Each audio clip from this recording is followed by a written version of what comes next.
지난 한 주간 어떻게 평안하게 잘 지내셨습니까? 특히 지난주는 우리가 오랫동안 기도하며 준비해온 전도 축제가 있었습니다. 한 영혼을 품고 기도하고 또 떨리는 마음으로 초대장을 건네고 또 올까 안 올까 노심초사하며 그 보낸 시간들이었죠. 그리고 축제가 끝나고 오늘 마음이 어떠신지가 궁금해요. 어떤 분은 그래도 이제 모시고 왔음에 기뻐하셨을 거고, 또 어떤 분은 정성껏 준비했는데 오지 않은 그 분 때문에 속상할 수도 있고, 또 막상 우리 전도 축제를 잘 치르고 나면은 그 다음 주에 새로운 분들이 좀 많지 않겠나 하는 기대를 가지셨던 분들에게는 어쩌면 오늘이 또 낙심하는 그 날일 수도 있을 것 같습니다. 내 수고가 의미가 있었나 하는 생각이 들 수도 있고, 또 허탈한 마음이 들 수도 있는 것 같아요. 이 전도라는 것이 내 뜻대로 안 되고 내 마음대로 안 되기 때문에 그 허탈함이 언제나 찾아올 수 있죠. 그리고 또 우리가 그것으로 인하여 흔들리기도 합니다. 이 도종환 시인의 시 중에 아주 유명한 시가 있습니다. 흔들리지 않고 피는 꽃이 어디 있으랴라는 시인데, 저런 시예요. 흔들리지 않고 피는 꽃이 어디 있으랴. 이 세상 그 어떤 아름다운 꽃들도 다 흔들리면서 피었나니, 흔들리면서 줄기를 곧게 세웠나니, 흔들리지 않고 가는 사랑이 어디 있으랴. 이 우리에게 위로가 되는 시입니다. 꽃 하나를 피우기 위해서도 비바람에 흔들리는 과정이 필수적이라는 거죠. 그리고 우리의 신앙도 마찬가지입니다. 우리가 여기까지 오려고, 또 이만큼 하기 위해서, 내가 신앙생활을 이만큼 하기 위해서 얼마나 많은 흔들림들이 있으셨습니까? 지금 나는 여기까지 어떠한 흔들림도 없이 곧게 직진하면서 휘청거리지도 않고 성큼성큼 달려왔다, 걸어왔다 하는 분 있으십니까? 이리 흔들렸다가 저리 흔들리기도 하고, 정말 때로는 의심에 흔들리고 때로는 고난으로 인해 흔들리고, 그렇게 우리가 이 자리까지 오지 않았습니까? 그렇게 우리의 신앙은 흔들리면서 피어나는 거죠. 흔들릴 수밖에 없는 것이고, 그것이 너무나 당연한 것입니다. 신앙생활은 부침이 있을 수밖에 없어요. 언제나 막 이렇게 좋을 수만 없는 것이 우리의 인생이고 신앙생활입니다. 그런데 오늘 본문 58절을 보면 성경은 우리에게 뜻밖의 명령을 하죠. 견실하며 흔들리지 말고라고 이야기합니다. 그냥 우리의 삶 자체가 흔들리는 것이 어쩌면 일상인데, 왜 사도 바울은 우리에게 흔들리지 않아야 한다고 이야기할까요? 먼저 우리가 기억해야 하는 것은 우리의 삶은 흔들릴 수 있다는 겁니다.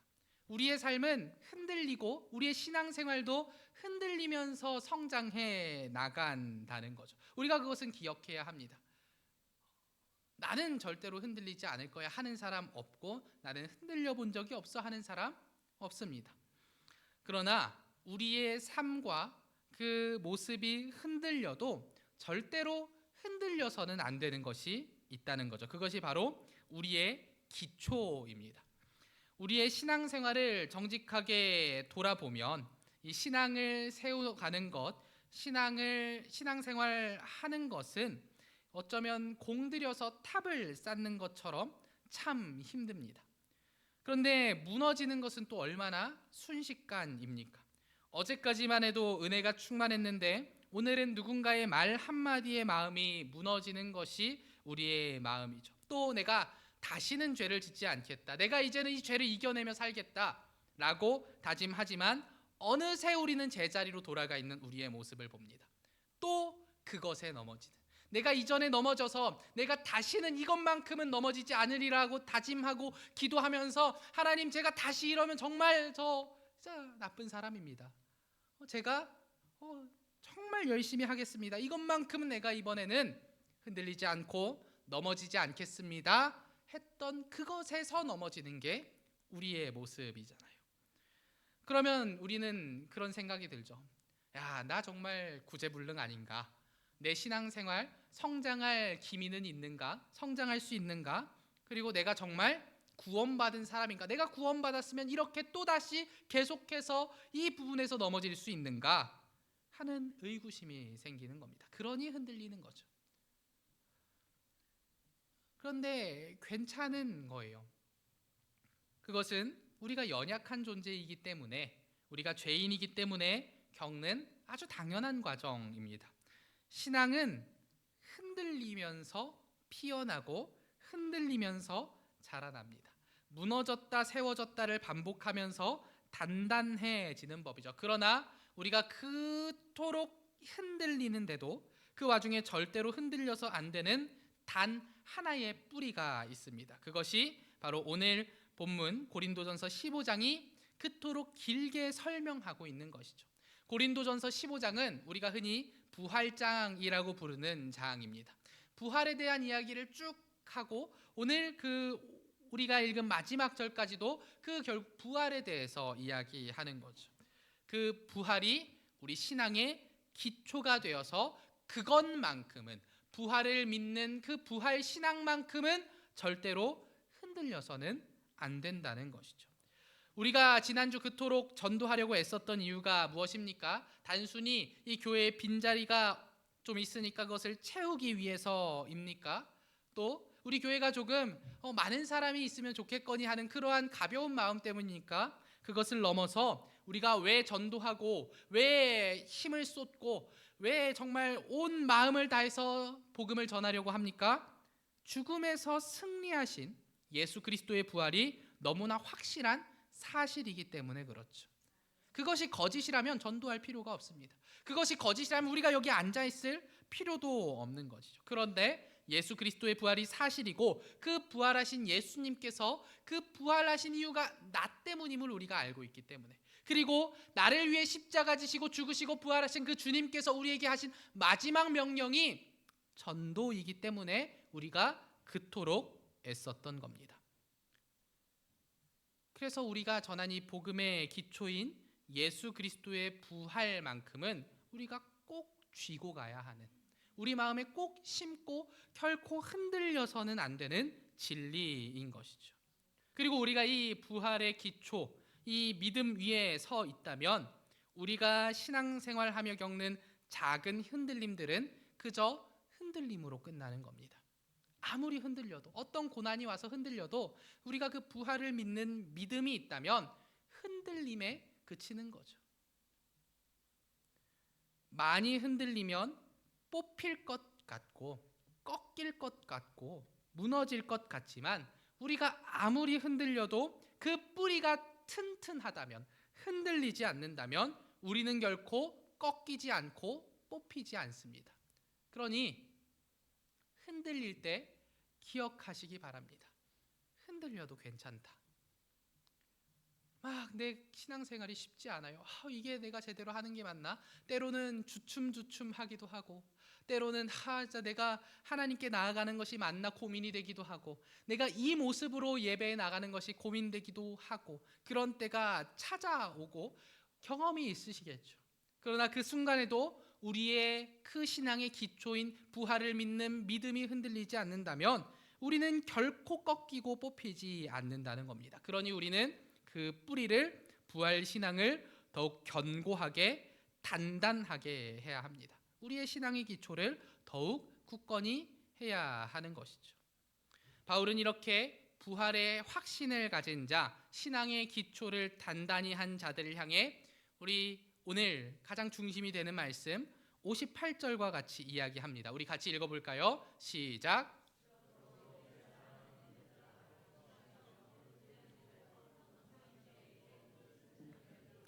이는 너희 수고가 주 안에서 헛되지 않은 줄 알미라. 아멘. 바울은 이제 부활의 확신을 가진 자들에게, 그 기초가 확실히 딱 자리 잡은 자들에게 확신을 가졌다면 이제 그들이 해야 할 일에 대해서 이야기합니다. 무엇을 이야기합니까? 주의 일에 더욱 힘쓰라고 권면하죠. 여러분, 여기서 보이는 것이 무엇입니까? 신앙생활은 믿고 끝이 아니라는 거예요. 내가 믿고 구원받았으니 끝, 나는 이제 그리스도인으로서 다 됐다가 아니라 믿고 내가 구원받았으면 그때부터 시작이라는 거죠. 부활의 그 신앙을 가졌으니 여러분 주의 일에 더욱 힘쓰셔야 합니다라고 바울이 이야기하는 것이고, 우리가 그렇게 살아야 한다는 거죠.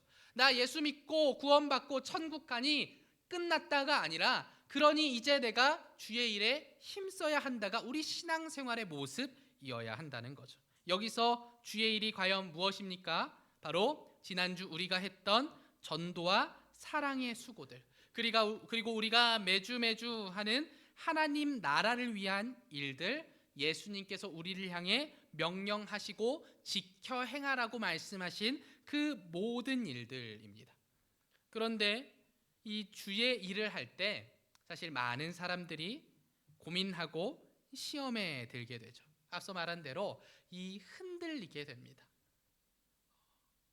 흔들리지 말라고 바울은 이야기하지만 우리가 오히려 그 주의 일에 힘을 쓸 때 흔들리게 되는 경우를 많이 겪죠. 주의 일에 힘 썼는데 결과가 없어서 흔들리기도 하고, 내가 정말 주의 일에 힘 썼는데 그것을 누군가 알아주지 못하고, 그리고 정말 나 홀로 싸우고 있다는 생각이 들 때, 내가 정말 열심히 하는데도 무언가 그에 따른 결과가 없다고 할 때 우리는 흔들리죠. 우리 전도할 때도 내가 그 사람을 위해 몇 달을 기도하고 공들였는데 오지 않는다면 그때 이제 흔들리게 되죠. 낙심하고 흔들리게 되는 겁니다. 그런데 생각해 보시기 바랍니다. 농부의 그 마음을 생각해 보면 좋을 것 같아요. 농부가 씨를 뿌린 다음 날 바로 싹이 나지 않는다고 해서 밭을 갈아 엎습니까? 그렇지 않죠. 씨앗이 땅 밑에서 어둠을 뚫고 뿌리를 내리는 시간이 필요하다는 것을 믿고 기다립니다. 그리고 우리의 헌신과 우리의 수고와 그 주의 일을 하는 그 모든 것도 마찬가지인 거죠.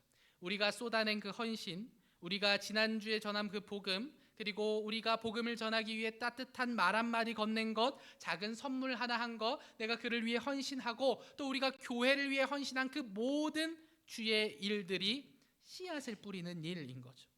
그것이 지금 싹을 틔우지 못한다고 해서 사라진 것이 아니라는 겁니다. 그것은 우리가 복음을 전했다면 그 사람의 마음밭 어딘가에 씨앗으로 심긴 것이고, 비록 당장 우리 눈에 보이지 않더라도, 그리고 그 결과로 나타나지 않았더라도 하나님 나라의 관점에서는 이미 위대한 역사가 시작된 것이죠. 그리고 우리가 헌신하는 그 모든 것들도 내가 헌신하면 하나님께서 복 주실 것 같지만 왜 나에게 헌신하면 헌신할수록 고난을 주시고 어려움을 주시나?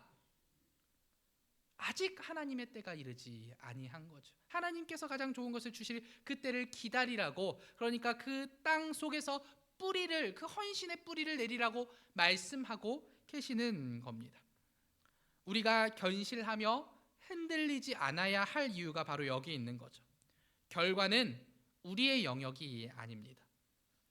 심고 물을 주는 것은 우리가 해야 하지만 자라게 하시는 분은 오직 하나님이시죠. 우리가 뿌린 씨앗이 언제 어떻게 싹을 틔울지 우리는 모릅니다. 다만 우리는 심었고 물을 주었다는 것이죠.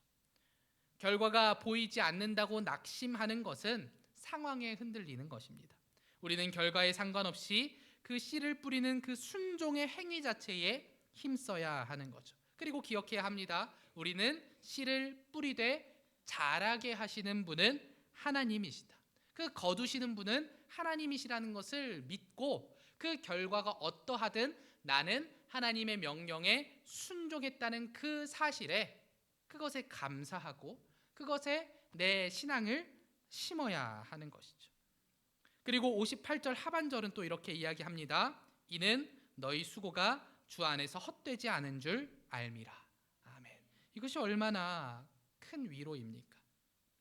우리는 수고하고 결과가 나지 않으면 이 수고가 헛되다고 생각하죠. 세상 사람들도 마찬가지입니다. 무언가 수고를 했을 때 그에 마땅한 결과가 없는 경우를 뭐라고 정의합니까? 실패라고 정의하죠. 이만큼 투자를 했는데 그거에 대한 결과가 온전치 않을 때, 이 내가 쏟은 시간, 내가 쏟은 재물, 내가 투자한 그 모든 재화들을 충분한 결과로 돌려받지 못했을 때 실패라고 이야기합니다. 그러나 하나님께서는 무엇이라 말씀하십니까? 너희 수고가 주 안에서는 헛되지 않다라고 말씀하시죠. 그 결과가 없어 보일지라도 주님께서는 그 수고를 알아주신다는 것이죠. 얼마나 큰 위로입니까? 세상인 우리한테 실패했다고 이야기할 때, 세상 사람들은 너 그거 실패한 거야, 너 그거 잘못한 거야, 너 지금 문제 있는 거야 라고 얘기할 때 하나님께서는 우리에게 말씀해 주시는 거죠. 아니, 내가 너의 수고를 보았다 라고 말씀해 주시는 겁니다. 너의 수고가 결코 헛되지 않다라고 이야기하시는 거죠. 하나님은 그 세상과 다른 셈법을 가지고 계십니다. 하나님은 결과를 세지 않으시죠. 사람은 결과를 셉니다. 어떻게 결과가 났는지를 판단의 기준으로 삼지만 하나님은 결과를 세는 분이 아니라 우리의 수고를 세는 분입니다. 결과가 어떠하든, 왜요? 그 결과는 하나님이 하신 거잖아요.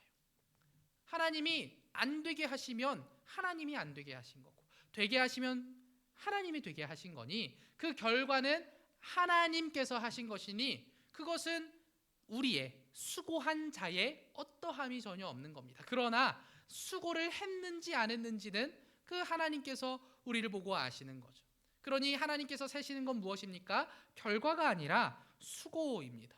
여기서 이 계속해서 말씀에 나오는 수고라는 이 단어에 해당하는 헬라어가 코포스라는 단어인데, 이 코포스는 진이 빠질 정도의 고된 노동을 이야기합니다. 그러니까 그냥 이제 오며 가며 수고하셨습니다 정도의 수고가 아니라 정말 크나큰 수고인 거예요. 진이 빠질 정도로 고된 노동을 코포스, 수고라고 하는 거죠. 우리가 하나님의 일을 할 때 얼마나 수고가 많습니까? 그것이 얼마나 고된지 하나님께서 다 알아주신다는 것이죠. 제가 주중에 이제 교회에 있으면은 일주일 내내 성도님들이 오고 가세요. 왜 오고 가십니까? 청소하러 오고, 뭐 교회 일 하러 오고, 또 주일에 식사를 위해서 장 봐서 오고, 각자의 맡은 일을 하고 돌아가십니다. 퇴근해서 오시기도 하고, 시간을 쪼개서 새벽 예배 끝나고 오시기도 하고, 쉬는 날 굳이 오셔서 그 일들을 감당하십니다. 결코 쉬운 일이 아닙니다. 또 우리가 전도 축제를 위해 전도하고 복음을 전하는 것도 쉽지 않았죠. 같이 교회 가자고 말 한마디 꺼내는 게 왜 이렇게 어려운지, 그렇지 않나요? 친할수록 더 어려운 것 같아요. 더 나와 긴밀할수록 그 말 하기가 더 어렵고, 또 내가 그 말 하나 꺼내기 위해서 얼마나 그 속된 말로 밑밥을 깝니까? 친절해지기도 하고, 또 한 번 가자고 말하기 위해서 그 선물을 준비하기도 하고, 정말 그렇게 많이 준비를 함에도 불구하고 거절을 당하기 일쑤죠. 때로는 그 복음을 전하려는 나를 이상한 사람으로 보기도 하고, 잘 살고 있는 나를 건들지 말라는 식으로 이야기를 하기도 합니다. 모진 말로 거절하기도 하죠. 거절당할 때 느꼈던 그 민망함과 아픔을 그 누군가를 대접하기 위해 사용한 시간과 물질이 분명히 있다는 거죠. 그러나 이 봉사와 헌신과 전도와 선교를 위해 헌신한 나의 시간, 그 물질과 노력에 비해 아무런 결과가 없으면 어떤 마음이 듭니까? 허탈하고, 내가 무엇을 한 거지 싶으면서 흔들리는 겁니다. 그러나 흔들릴 필요가 없는 거죠. 왜요? 하나님이 그 수고를 다 기억하고 계신다는 겁니다. 결과가 없어도 아무 상관없다니까요. 왜요? 하나님이 기억하신다고. 하나님이 우리의 수고를 알고 계신다는 겁니다. 그리고 우리의 수고는 주 안에서 결코 헛되지 않습니다. 이것을 기억하셔야 합니다. 우리의 수고의 열매가 당장은 없어 보여도 그 과정을 통해 우리는 예수님의 마음을 닮아갔고 예수님의 제자로서 살았기 때문에 그 과정 자체가 이미 우리 영혼에 맺힌 아름다운 열매인 거죠. 하나님의 일에 순종한 것, 그 순종 자체가 내게는 열매입니다. 왜요?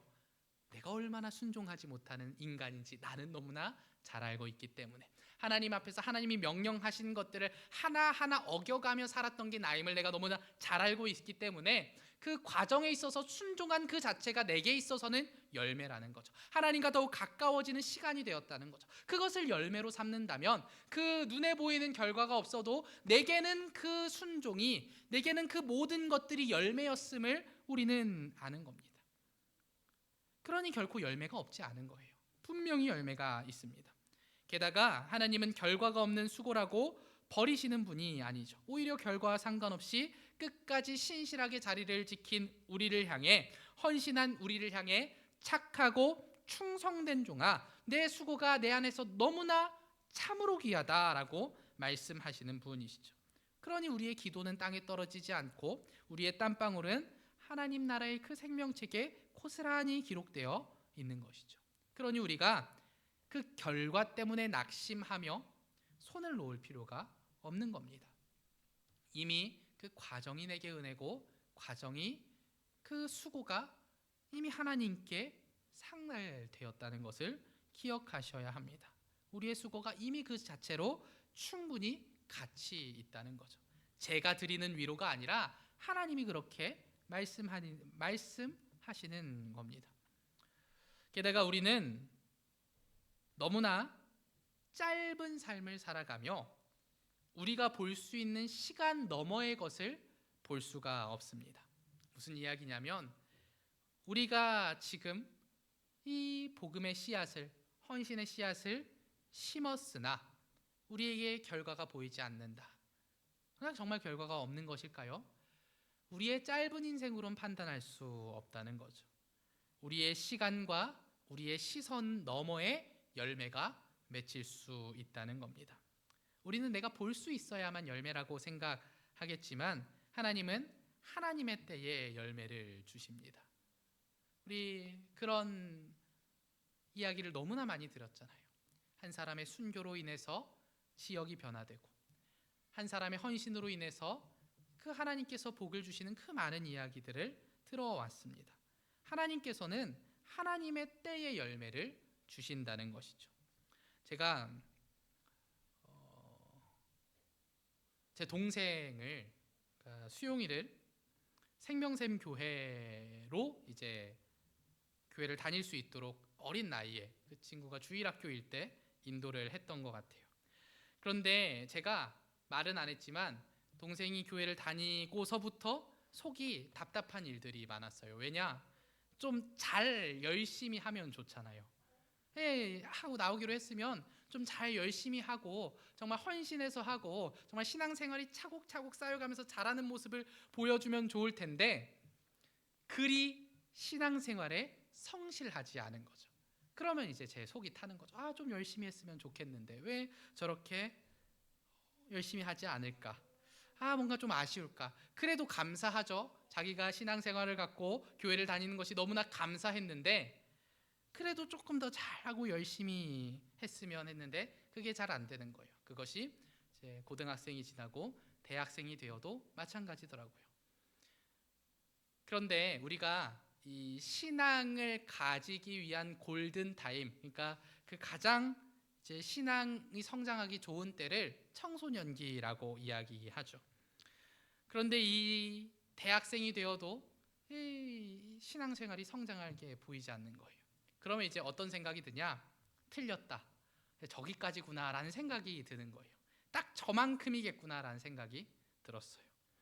그런데 이제 대학을 졸업한 동생이 수원으로 취업을 한다는 거예요. 그때 제가 어떤 생각을 했을까요? 끝났다. 이제 여기까지다. 진짜 끝났다. 생각해 보세요. 대학 생활을 하면서도 이 집이 가까운 교회에 있음에도 신앙생활을 열심히 하지 않았던 친구가 수원에 올라가서 취업을 하고 정말 그 이제 바쁜 일상에 뛰어들어야 하는데 그 와중에 신앙생활을 할까? 일주일 동안 열심히 일을 하고 집에 돌아와서 쉬고 싶을 텐데, 자기 하고 싶은 것 있을 텐데, 시간이 그렇게 많이 남아돌 때도 신앙생활 하지 않던 친구가 과연 할까? 저는 이제 기대를 놓은 거죠. 여기까지구나. 그래도 자기에게 구원의 확신이 있음이 얼마나 감사한가라는 생각이었어요. 그래도 제가 형이고 목사니까 이제 수원에 간다길래 근처에 있는 교회를 소개시켜 줬습니다. 가면은 그래도 여기서 신앙생활 하면 된다라고 좋은 교회를 소개시켜 줬어요. 마침 또 집에서 그렇게 멀지 않더라고요. 그러면서도 저는 생각했죠. 나가기나 할까? 그런 생각을 했는데, 정말로 놀랍게도 그 교회에 출석을 너무 잘하는 거예요. 거의 청년부에 적응을 너무 잘하고 매주 주일 성수를 하는 겁니다. 또 거기서 뭔가 열심히 하더라고요. 제가 어쩌다가 그 교회에 이제 방문할 일이 생겨서 갔었는데, 거기 담임 목사님이 이제 잘 알고 계시더라고요. 뭐 이거 열심히 하고 저거 열심히 하고. 저로서는 믿을 수 없는 일이었어요. 그리고 심지어 논산에 왔다가도, 저는 이제 제가 여기 목사니까 여기서 예배 드리고 가면 좋을 것 같은데, 꼭 그렇게 자기 교회 지켜야 된다고 올라가요. 주일 아침에. 열매를 보여주시는 하나님의 때가 분명히 있는 거죠. 저는 이때라고 생각했으나 저 때이기에 하나님께서 지금은 아니다라고 말씀하시는 거죠. 이것뿐만이겠습니까? 우리의 삶에 나타나는 모든 열매들이 그러한 거죠. 내 생각대로 열매 맺어지는 경우가 열에 한두 번 있으면은 정말 하나님께서 그 복을 주시는, 그냥 복을 내려주시는 사람인 거죠. 거의 열이면 열, 내 뜻대로 안 되는 게 우리의 인생 아니겠습니까? 신앙생활도 마찬가지고요. 그러나 그것은 하나님의 때가 분명히 있기 때문인 거죠. 사랑하는 생명샘교회 성도 여러분, 우리는 여전히 흔들리는 존재들입니다. 내일 또 삶의 현장으로 나가면 우리는 그 재물에 흔들리고 인간관계에 흔들리고 연약한 육신 때문에 흔들릴 겁니다. 그러나 괜찮습니다. 우리가 흔들려도 됩니다. 다만 흔들리면 더욱 단단해져야 하는 거죠. 더욱 단단해질 겁니다. 그런데 단단해지려면, 그 흔들린다고 단단해지려면 무엇이 우리 안에 있어야 됩니까? 아까 이야기했던 그 신앙의 기초가 확실해야만 흔들려도 꺾이지 않고 무너지지 않고 더욱 단단해질 수 있습니다. 그러니 그 신앙의 기초를 확실히 하시기 바랍니다. 그 부활 신앙 안에 거하시기 바랍니다. 그 뿌리가 튼튼하다면 어떤 비바람이 불어도 우리는 다만 흔들릴 뿐 꺾이거나 뽑히지 않을 겁니다. 그리고 우리 또 기억하시기 바랍니다. 우리의 수고가 결코 헛되지 않음을, 주님께서 우리의 수고를 기억하고 계심을 항상 생각하시기를 바라요. 그러니 수고하고 왜 결과가 없지? 흔들리지 마시고 하나님께서 분명히 주실 그 결과, 또 결과를 주시지 않더라도 그 일에 순종함으로, 내가 하나님의 일을, 주의 일을 감당함으로 받았던 그 은혜들을 기억하시고, 그것이 내게 결과임을, 그것이 내게 정말 하나님께서 주시는 큰 복이고 은혜임을 기억하시고, 또 하나님께서 반드시 이루실 것을 기억하시기를 바랍니다. 우리는 모를 수 있어요. 어쩌면 내가 떠나고 한참 후에나 뭔가 결과가, 열매가 있을 수 있죠. 그러나 하나님께서는 반드시 열매 맺게 하시는 분이십니다. 우리가 뿌린 복음의 씨앗, 헌신의 씨앗은 지금 누군가의 마음밭 어둠 속에서 조용히 그 부활 신앙이라는 뿌리를 조금씩 내리고 있을 수 있죠. 우리가 흘린 눈물과 땀방울은 하나님 나라의 생명책에 단 한 방울도 빠짐없이 기록되었고, 그리고 반드시 열매 맺을 겁니다. 우리가 보기엔 아무 변화가 없는 것 같아도 하나님께서 가장 완벽한 타이밍에 우리의 수고가 결코 공짜가 아니었음을, 무료가 아니었음을 증명해 주실 것입니다. 그러니 우리 사랑하는 생명샘교회 성도 여러분, 허탈함과 낙심의 자리에서 일어나시기 바랍니다. 그리고 흔들리는 그 상황에서도 끝까지 견실하게 지켜내시기 바랍니다. 너희 수고가 주 안에서 헛되지 않을 줄 알미라 라는 이 약속의 말씀을 꼭 붙잡고 매일매일을 살아가시기를 바랍니다. 그리고 기억하셔야 할 것, 우리는 결과를 만드는 사람이 아니라는 것을 기억하시기 바랍니다.